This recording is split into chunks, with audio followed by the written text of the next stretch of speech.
Hello, नमस्कार, कैसे हैं आप सभी? तो स्वागत है आप सबका। आज इस इम्पोर्टेंट सेशन में हम लोग सोशियोलॉजी के कुछ इम्पोर्टेंट क्वेश्चंस सॉल्व करेंगे, साथ में पूरा जो कॉन्सेप्ट है वो समझेंगे, इम्पोर्टेंट पर्सनालिटीज़ के बारे में डिस्कस करेंगे। तो मैं हूँ चीनू ठाकुर और स्वागत है आप सबका सौरभ सर क्लासेस में।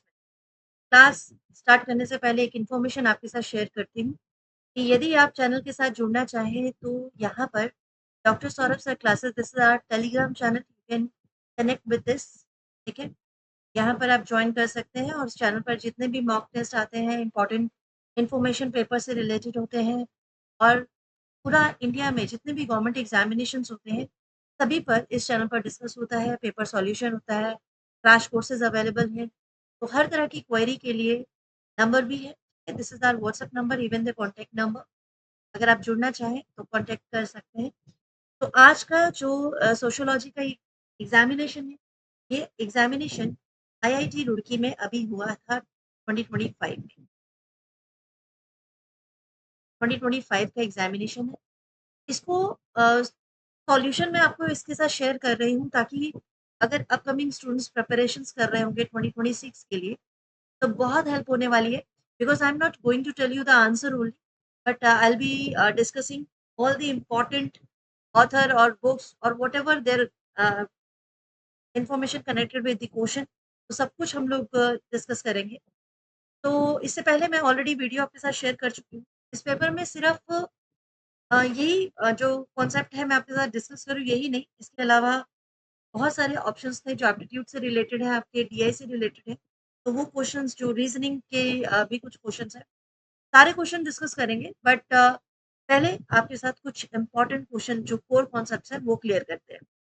तो in this question we have author and book section, दो कॉलम दिया गया है और हमें कॉलम 1 और कॉलम 2 ऑब्वियसली मैच करना है। We have Mukul Sharma, Joel Lee, Manoj Mitta, Surinder Jodhka, और we have books caste pride, deceptive majority, the Oxford handbook of caste, caste and nature. तो इस क्वेश्चन को अच्छे से समझते हैं कौन कौन से ऑथर हैं। अच्छा, ये जो मैच द फॉलोइंग है इससे फायदा आपको ये होता है, कोई भी क्वेश्चन जो आता है, एसेंशियल रीजनिंग के भी क्वेश्चन बनते हैं तो भी आप आराम से सॉल्व कर पाते हैं।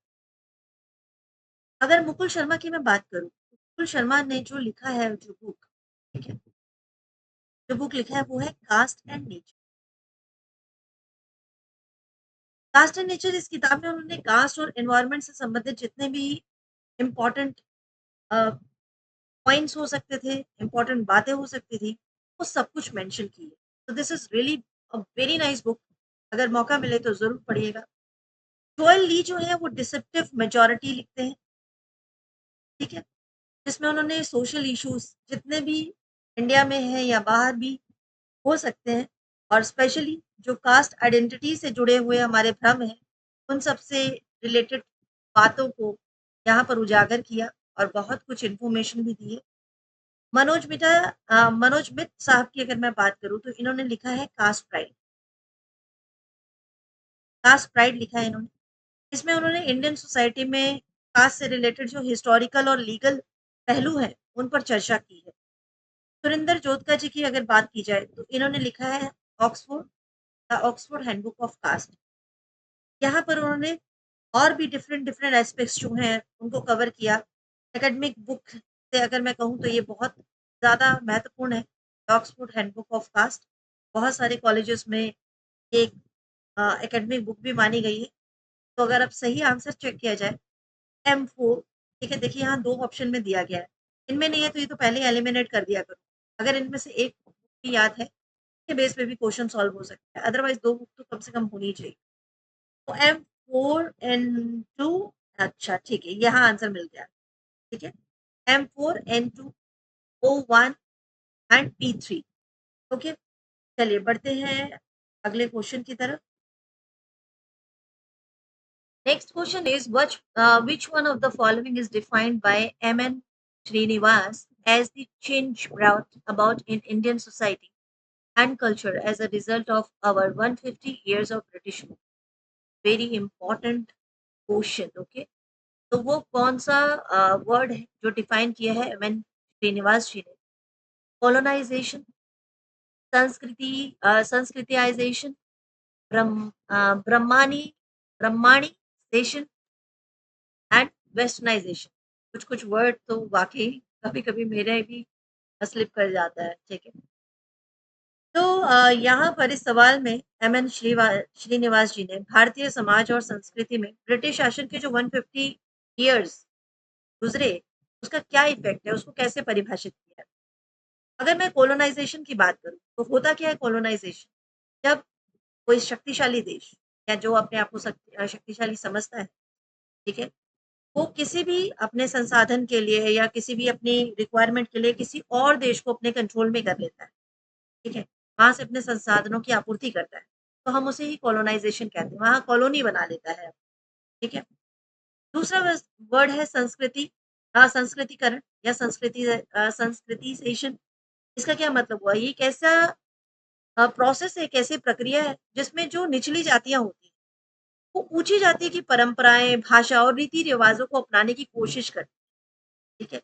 और ये कब होता है, ये ब्रिटिश शासन में तो नहीं हुआ, ये उससे पहले जब आपका लेटर वैदिक पीरियड चल रहा था उस टाइम पीरियड की बात है। नेक्स्ट है आपका ब्रह्मानिसेशन। ब्रह्माणीकरण क्या है, ये भी आपका जो शब्द है वो काफी मैच करता है अगर हम संस्कृतिकरण की बात करें। इसमें ब्राह्मण संस्कृति को अपनाने के लिए कोशिश की जाती है, लेकिन ये भी अगर मैं कहूँ तो ब्रिटिश शासन से जुड़ा हुआ नहीं है, ये सेंटेंस से जुड़ा हुआ नहीं। बट हाँ, वेस्टर्नाइजेशन बिल्कुल, ये वर्ड काफी ज्यादा जुड़ा है, जिसे हम हिंदी में पश्चिमीकरण भी कहते हैं। इसका मतलब क्या हुआ, इसका मतलब है जब ब्रिटिश रूल भारत में समय राज कर रहे थे, उन्हीं के कारण भारतीय समाज और संस्कृति में वेस्टर्न वैल्यू, लाइफस्टाइल और एजुकेशनल सिस्टम भी आया। बहुत सारी टेक्नोलॉजी भी डेवलप हुई और पॉलिटिकल आइडियाज को भी बहुत ज्यादा इम्पैक्ट पड़ा। तो ये जो यहाँ पर एम एन श्रीनिवास जी जिसके बारे में बात कर रहे हैं वो है वेस्टर्नाइजेशन, ठीक है। इसका एग्जाम्पल आप दे सकते हैं, जैसे अब एजुकेशन है, ठीक है, डेमोक्रेसी है, लीगल सिस्टम है, मॉडर्न इंडस्ट्री है। तो एक अगर मूवमेंट के लिए सोचा जाए तो इसकी शुरुआत वेस्टर्नाइजेशन की वजह से ही हुई है, ठीक है। उद्योग पहले भी भारत में थे, बट मशीनी जो उपकरणों का इस्तेमाल स्टार्ट हुआ, इंडस्ट्रियलाइजेशन हुआ, उसकी वजह से बहुत ज्यादा इम्पेक्ट हुआ। तो यहाँ पर सही आंसर क्या हो जाएगा, ऑप्शन डी, वेस्टर्नाइजेशन सही आंसर होगा। चलिए बढ़ते हैं अगले प्रश्न की तरफ। Another match making question, so here we have author and the book, ठीक है। तो पियर बोर्डियू है एक तरफ और एक तरफ है Erving Goffman, then we have Thorstein Veblen and Clifford Geertz. तो all are very important author और उनकी लिखी हुई किताबें, सभी के बारे में हम डिस्कस करेंगे एक एक करके।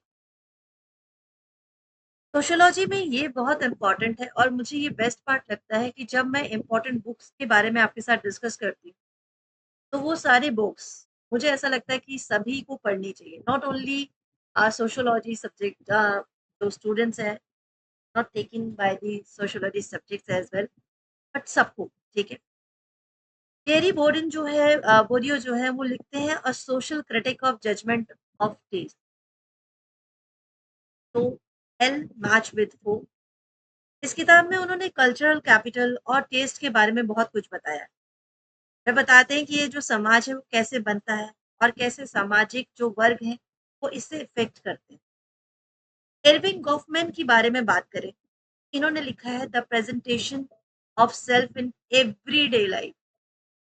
ये किताब सोशल इंटरेक्शन पर आधारित है, कैसे आप सामाजिक बातचीत करते हैं, जिसमें गॉफमैन बताते हैं कि लोग अपनी आइडेंटिटी को समाज में कैसे पेश करते हैं, जैसे कि एक थिएटर परफॉर्मेंस हो रहा होता है, नाटक की प्रस्तुति हो रही है। देन नेक्स्ट है थॉर्स्टन वेबलिन। थॉर्स्टन वेबलिन ने लिखा है the theory of the leisure class. इस किताब में वेबलिन ने जो कॉन्सिपिकस कॉन्सेप्शन है, यानी कि दिखावे के लिए जो लोग खर्च करते हैं, उसकी अवधारणा पेश की। इसमें लोग, अमीर लोग जो होते हैं, जो रिच पीपल होते हैं, वो अपनी संपत्ति, अपनी पावर को शो करने के लिए कितना ज्यादा एक्सपेंस कर देते हैं, खर्चा कर देते हैं, ठीक है। इस बुक में उन्होंने बहुत अच्छे से ये मेंशन। नेक्स्ट है क्लिफर्ड गेट्स। इन्होंने एग्रीकल्चर इन्वॉल्यूशन के ऊपर बुक लिखा। इस किताब में इंडोनेशिया में जो एग्रीकल्चर के विकास और उसकी जो लिमिटेशंस है उस पर काफी ज्यादा डिस्कस किया गया है। बहुत अच्छी बुक्स है, ठीक है। The presentation of self in everyday life is also good. The theory of the leisure class is also good. जिनके मन में ये विचारधारा आती है कि ज्यादा ऐसा होना चाहिए, ऐशो आराम होना चाहिए, उनके लिए ये बुक है, ठीक है। तो सही आंसर L4, L4। अच्छा, we have only one option which have L4, तो this is the easiest question I guess. अगर आपको इसका सही आंसर मालूम है तो बहुत अच्छी बात है, ठीक है। चलिए बढ़ते हैं अगले प्रश्न की तरफ। नेक्स्ट क्वेश्चन मैं नेक्स्ट वीडियो में आपके साथ डिस्कस करती हूँ, क्योंकि मुझे ऐसा लगता है कि कुछ कुछ इंपॉर्टेंट टॉपिक है, शॉर्ट वीडियोस में होंगे, तो आप ज्यादा अच्छे से समझ पाएंगे और ज्यादा टाइम टेकिंग भी नहीं होगा। ओके।